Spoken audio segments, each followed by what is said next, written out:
In today's hopefully rambling-free video, we're going to talk about something we have not talked about on the channel ever before. This is in response to numerous viewer requests over the years.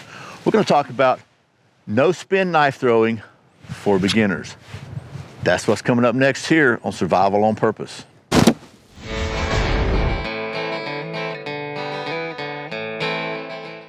Welcome back to Survival on Purpose. My name's Brian. Thanks for joining me. And in order to keep this a rambling-free video, we're going to get right to it. So, as I said, we're going to talk about no-spin knife throwing. And what that means is, unlike my second most popular video about knife throwing for beginners, where I threw the knife and it goes a full 360 degrees and hopefully 6 inches of the target here, no-spin knife throwing means that the knife does not spin beyond the point of impact. And I say it like that because a lot of people think that the knives go straight like that, right? Like a spear when you're doing no spin. Maybe there's somebody can do that. I guess theoretically it's possible.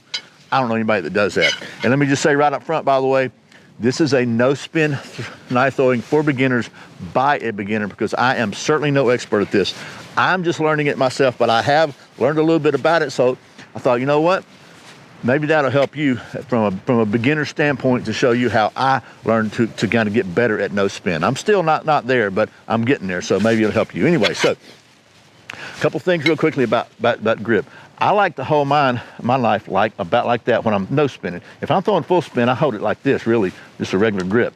With no spin, I kind of put my finger up here like this just a little bit, because I want to just guide it just a little, let it slide off my finger. That doesn't mean it's going to slide off and go straight. That means it's going to slide off somewhere up here and go down. And that's the key, in my opinion, is learning to release the knife like somewhere up here, but you still got enough forward pressure on it to let it go out. And ideally, it'll come across like this and it'll stick in like that. So, enough rambling. Let's show you what I mean by that. And here's the number one tip I can tell you, okay? Number one, start close. Start close. Be careful, because these things could bounce back and hurt you, but start close with a good, sharp, pointy knife. These are Cold Steel Pro Flight Sports, pretty cheap knives, but they actually are really good throwing knives. So I'm gonna say I start literally like almost where you can touch it. Okay, I'm sorry about the glare on the camera, but let's endeavor to persevere. So when I start, say maybe we're 3 feet away. What I'm doing, I'm going to release the knife like right here and let it make the rest of its turn in the air. So I've got my strong side foot back. It's the way I throw, and just let it go up here and follow through. Look, you're not trying to flick your wrist.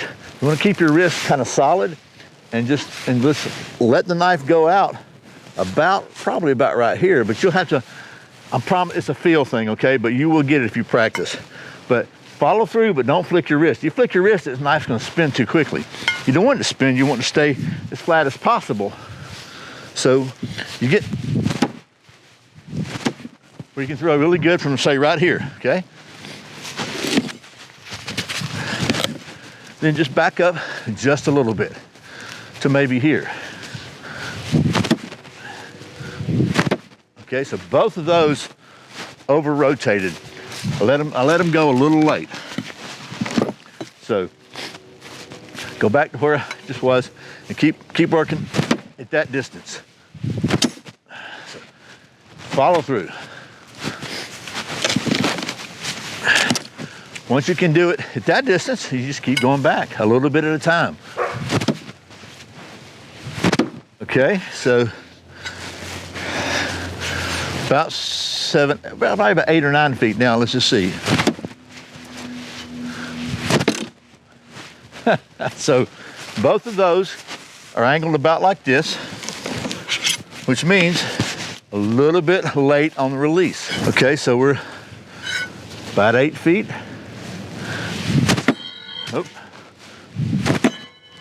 So if you get a miss like that, go back up to the last place where you were consistently hitting. Throw a few more there, and then take a small step back. Finger up here.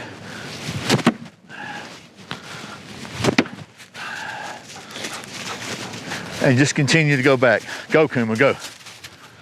Take another step back. I'm probably, say, 10 feet now. You can barely see me, can't you? Okay, so that's really approaching the limits of my skill set at this point.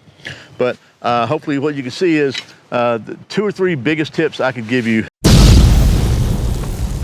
Chuck Norris has a grizzly bear rug in his living room.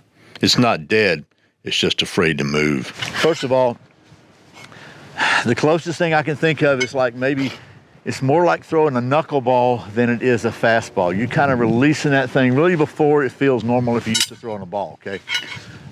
So you want to release it about like here, and you just kind of let it go. You kind of let it go and slide out of your hand. That's number 1. Number 2, actually probably should be number 1, start close. Start close enough to where you can almost touch it. Be very careful. These things can bounce back. This is a fun sport, but it is also potentially dangerous because you got sharp, pointy things, okay? But start close and then move back a little at a time.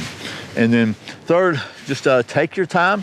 If you're hitting consistently at one distance, move back just a little bit. When you stop hitting consistently at that distance, get a little bit closer again and start over. And just kind of watch your throws. If you're sticking like this, that means you're letting go a little too late.